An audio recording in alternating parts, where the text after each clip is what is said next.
you tell me one photograph, one image which shows any Indian damage being done, even a glass plane having been through? वो कह रहे हैं कि इन्होंने तो कोई नुकसान हमें नहीं पहुंचाया। वो इस चीज को थोड़ा सा वो हाईलाइट कर रहे हैं कि भाई तुम लोग अगर इतने जोगे होते तो तुम लोग हमें कोई तस्वीरें ही दिखा देते। उन्होंने कहा कि हमारे नुकसान की एक फोटो तक नहीं दिखी है। विदेशी मीडिया में तरह तरह की बातें कही गई। तस्वीरों में पाकिस्तान के 13 एयरबेस की तबाही दिखी है।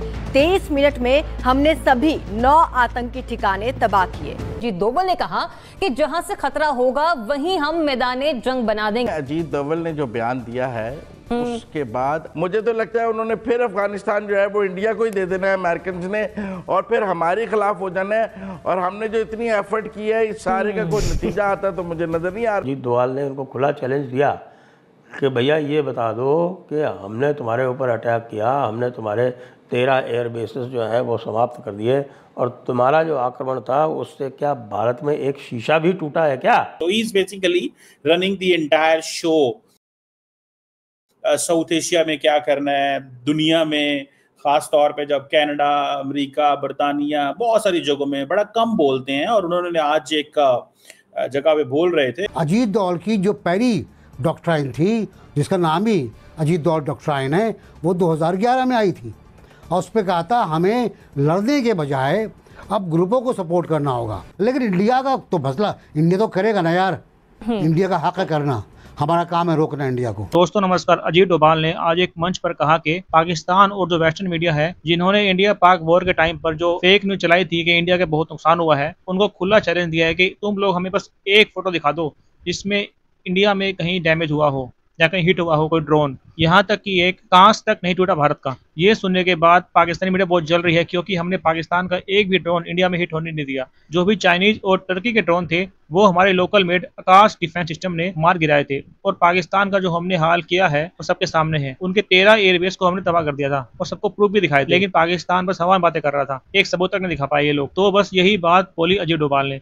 पाकिस्तान के अंदर एक ऐसा माहौल पैदा कर दिया गया पाकिस्तानी आर्मी के द्वारा जैसे वो जीत गए थे, लेकिन हुआ इसका बिल्कुल उल्टा था। खुद वहां के लोगों ने वीडियो शेयर की थी जब हमने उनके एयर बेस पर ब्रह्मोस हिट की थी। दुनिया का जो लेफ्टिस्ट मीडिया है उन्होंने खुलकर साथ दिया था पाकिस्तान का उस टाइम पर, और पाकिस्तान के ही जर्नलिस्ट ने जो छापा वो उन्होंने दिखा दिया, जबकि उसमें एक भी प्रूफ नहीं था। वेस्टर्न मीडिया के अंदर इंडिया और खासकर हिंदूज के लिए बहुत नफरत है। वो हम भारत के नेशनल सिक्योरिटी एडवाइजर जो कि बैकबोन है प्राइम मिनिस्टर मोदी की, और पीएम मोदी जो हैं वो सारे का सारा उनका जो माइंड है वो जो एनएस डोभाल साहब हैं इन्होंने या तो कंट्रोल किया हुआ है या पीएम मोदी इनको जो कहते हैं वो इसको एग्जीक्यूट करते हैं। दो चीजें ही हो सकती हैं। So he is basically running the entire show. South Asia में क्या करना है, दुनिया में खास तौर पे जब कनाडा, अमेरिका, बर्तानिया, बहुत सारी जगहों में बड़ा कम बोलते हैं, और उन्होंने आज एक जगह पे बोल रहे थे। वो कह रहे हैं कि इन्होंने तो कोई नुकसान हमें नहीं पहुंचाया,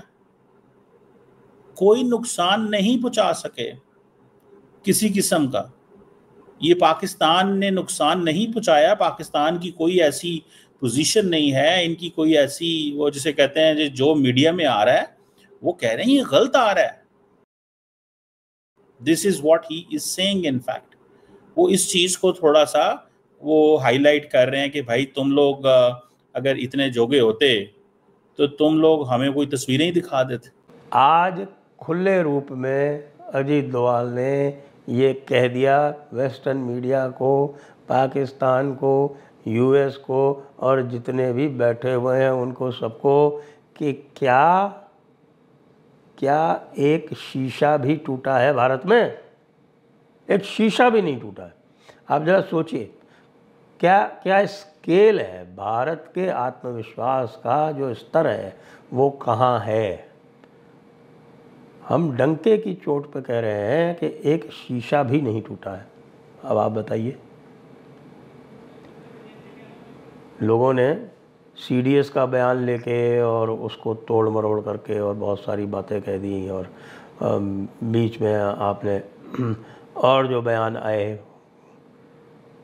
हमारे रक्षा विभाग से जो भी और बयान आए उनको लेके बड़ा हंगामा मचाया कि साहब इसका मतलब ये है, कुछ ये टेक्निकल हो गया, कोई एरिक ट्रैपियर बोल गए, उसको लेके अब तो क्लियर हो गया।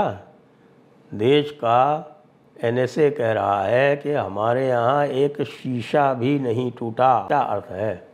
आप देख सकते हैं ना कि कितना पनिशिंग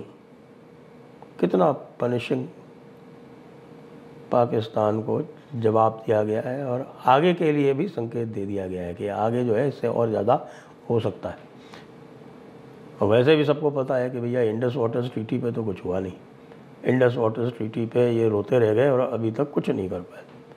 इसलिए संकेत समझिए, आज का जो वेस्टर्न मीडिया को जो कुछ भी कहा गया है, ये क्यों कहा गया है, यह जानना अधिक आवश्यक है। जी, डोवल ने कहा कि जहां से खतरा होगा वहीं हम मैदाने जंग बना देंगे। मतलब यहां पे सिचुएशन इस तरह से भी अलार्मिंग है कि प्राइम मिनिस्टर तो इस खदशे का इजहार कर ही रहे हैं, लेकिन अजीत डोवल की तरफ से जिस तरह की धमकी सामने आई है वो भी काबिले तशवीश है। ऐसी सिचुएशन में क्या पाकिस्तान को इस खतरे का अदराक है, ये क्वेश्चन मार्क है। अजीत डोवल ने जो बयान दिया है उसके बाद मुझे तो लगता है उन्होंने फिर अफगानिस्तान जो है वो इंडिया को ही दे देना है अमेरिकन ने, और फिर हमारे खिलाफ हो जाना है। और हमने जो इतनी एफर्ट की है, इस सारे का कोई नतीजा आता तो मुझे नजर नहीं आ रहा, क्योंकि जो इस वक्त सारी जियो स्ट्रेटेजिक पोजीशन बन रही है इंडिया और यूएस की, मैं समझता हूँ कि अजीत डोवल ने कोई बेवकूफाना बयान तो दिया नहीं है। अजीत डोवल की जो पहली डॉक्ट्राइन थी, जिसका नाम ही अजीत डोवल डॉक्ट्राइन है, वो 2011 में आई थी, और उस पर कहा था हमें लड़ने के बजाय अब ग्रुपों को सपोर्ट करना होगा।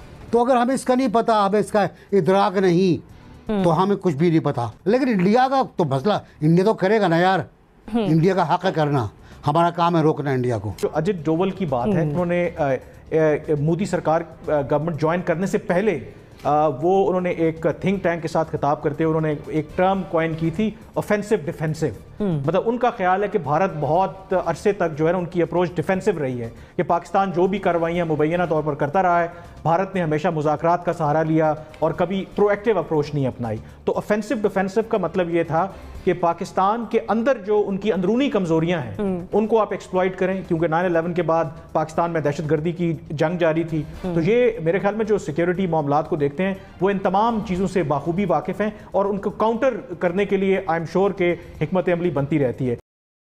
लेकिन जो नासिर बेग चुगताई साहब ने भी एक बात की ना, मैं भी इस बात का कायल हूँ कि हमें जो हमारे यहाँ जो प्रॉब्लम ये है कि फैसला ये करना है कि हमारे जो मसाइल हैं, क्या उसकी वजह जो बैरूनी साजिशें हैं, क्या भारत एक्चुअली रूट कॉज है प्रॉब्लम की, या पहले हमारी अपनी अंदरूनी कमजोरियां हैं कि वो अंदरूनी कमजोरियां हैं जिसकी वजह से हमारा जो दुश्मन है वो भारत हो या कोई और हो, वो उसको एक्सप्लॉइट करता है। मतलब आई एम एटलीस्ट कन्विंस्ड कि हमारी अंदरूनी कमजोरियां पहले हैं, हमारे अपने मसाइल पहले हैं, और उसके बाद जो है जब आपको नजर आता है, जब आपका दुश्मन देखता है कि आपके अंदर सेक्टेरियन फॉल्ट लाइंस हैं, आपके अंदर पॉलिटिकल पोलराइजेशन है, आपकी कोई इकोनॉमी की डायरेक्शन नहीं है, आपकी बहुत से ऐसे मामलात हैं जिन पर शायद उस तरह से कंसेंसस नहीं है, और ये गवर्नमेंट आने के बाद तो आपको बिल्कुल भी ऑपोजिशन और जो रूलिंग पार्टी या गवर्नमेंट है किसी भी तरह से एक पेज के ऊपर नजर नहीं आती। वो जो नई डॉक्ट्रीन है उनकी, उसमें उन्होंने कहा है कि we are going to be not on the defensive footage now, हम लोग अटैक करेंगे जस्टिस के ऊपर, जिस फॉरेन लैंड से हमें खतरा होगा उसकी लैंड में जाके हम अटैक करेंगे। तो ये कोई नई बात नहीं है हमारे लिए। और इंडिया करता क्या रहा है, कश्मीर में चला गया, लद्दाख में चला गया, उधर सियाचिन में चला गया, यहाँ भी उनकी यही कोशिश है गिलगित बल्तिस्तान में आ जाए। तो this is not something surprising, this is not something new.